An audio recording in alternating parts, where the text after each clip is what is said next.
Hey everyone, I already discussed constraint in previous lecture. There I discussed mapping constraint and participation constraint. In mapping constraint, one-to-one, one-to-many, many-to-one, many-to-many constraint, and in participation constraint, total and partial participation. Next I will discuss key. What is key? The attribute that uniquely identify an entity in an entity set called as key of that entity set. So the attribute value of an entity must be such that they can uniquely identify the entity. For example, in case of student, we can say roll number that uniquely identify a student. In case of instructor, we can say instructor ID. For any American resident, we can say SSN that uniquely identify an resident of US. For Indian people also Aadhaar card number that uniquely identify that person. So there are some attributes by which we can uniquely identify the entity that's called as key. So in other words, no two entity in an entity set are allowed to have the exactly same value for all attributes. Two people cannot have the same SSN. So that unique number should be unique for each people.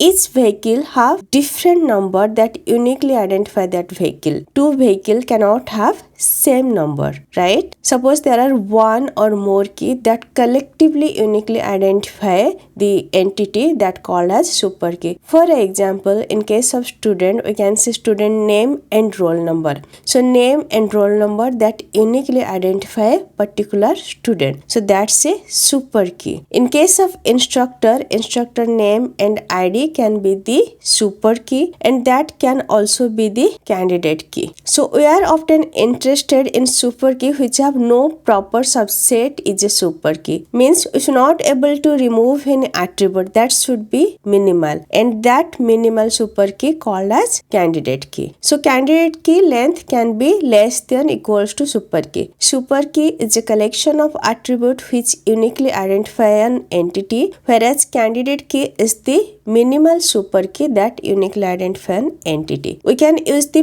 primary key that denote the candidate key that uniquely identify entity within a relation. We can say a candidate key as primary key or minimal of candidate key as primary key. Just roll number can be primary key. Roll number combined with name that can be candidate key or super key. I will discuss details about different type of key like super key, candidate key, primary key later. Here I am just focusing on ER diagram. For ER diagram, what we will use? Okay. In ER diagram, we will represent primary key as a underline. Under any attribute, if it is underlined, means that is the primary key. Roll number is here and it is underlined, then that roll number is the primary key. If a relationship has no attribute associated with it, then the set of attribute primary key of E1, E1 is one entity set, then primary key of E2, union primary key of En describe an individual relationship in set R. Suppose one relationship has no attribute, then primary key of all entity can describe as the individual relationship for R. And if a relationship R has attribute like A1 till AM associated with it, then set of attribute combining primary key of E1, primary key of E2 till primary key of En, union A1, A2, AM describe individual relationship of set R. If it has no attribute, then union of all primary key describe, whereas if it has attribute, then union of all primary key plus union of all attribute describe the individual relationship in set R. So in both the above case, whether a relationship has no attribute or attribute, primary key of each entity set form a super key for that relationship set. Suppose this is a relation and this relation is combined with some entity set. Primary key of each individual like primary key of E1, union primary key of E2, primary key of E3, E4, E5, E6, E7, E8 form the super key for this relation. If this relation have some attribute, then primary key of each individual entity plus attribute of this relationship. If it doesn't have attribute, then primary key of each individual entity set form the super key for this relationship set. And the structure of the primary key for the relationship also depend on mapping cardinality. I already discussed mapping cardinality in previous lecture. There are 4 type of mapping cardinality: 1-to-1, one to many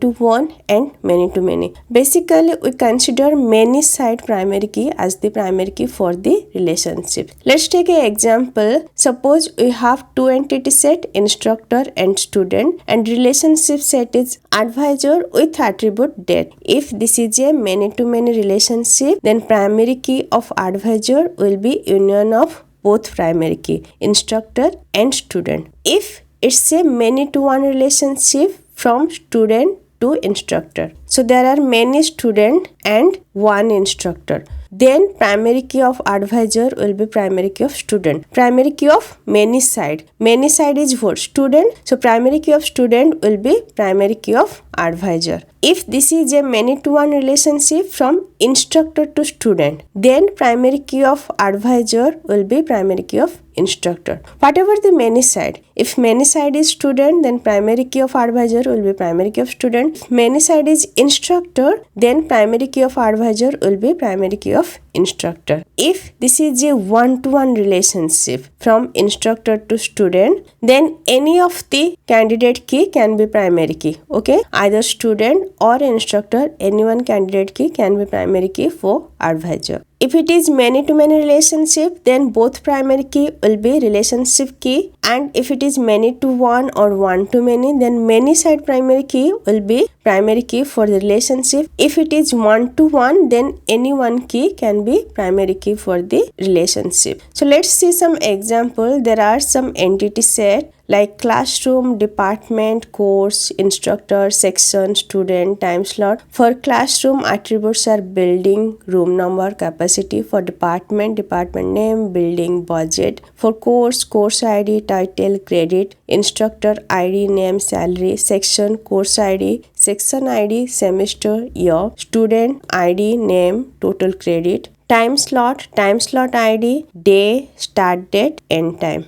So what relationship can be possible on this entity set? Instructor department, relating instructor with department. Instructor department, that can relate both instructor and department. Next, student department, relating students with department. So there can be relation which student belongs to which department. Combined primary key can be primary key for the student department relationship. Next, teachers, that relating instructors with section. Which teacher, which instructor teach at which section. Next, text, relating students with section. So which students are in which section. With descriptive attribute grade. Suppose text is a relationship that combines student with section and it have attribute grade. So which student belongs to which section and it have a descriptive attribute that is grade. Next, course department, relating course with department. This is our course, this is our department, which course belongs to which department. Then section course, relating sections with course. Next, section class, relating section with classroom. Which section will be in which classroom. For each classroom there is a classroom number, and for each section there are some course ID, section ID.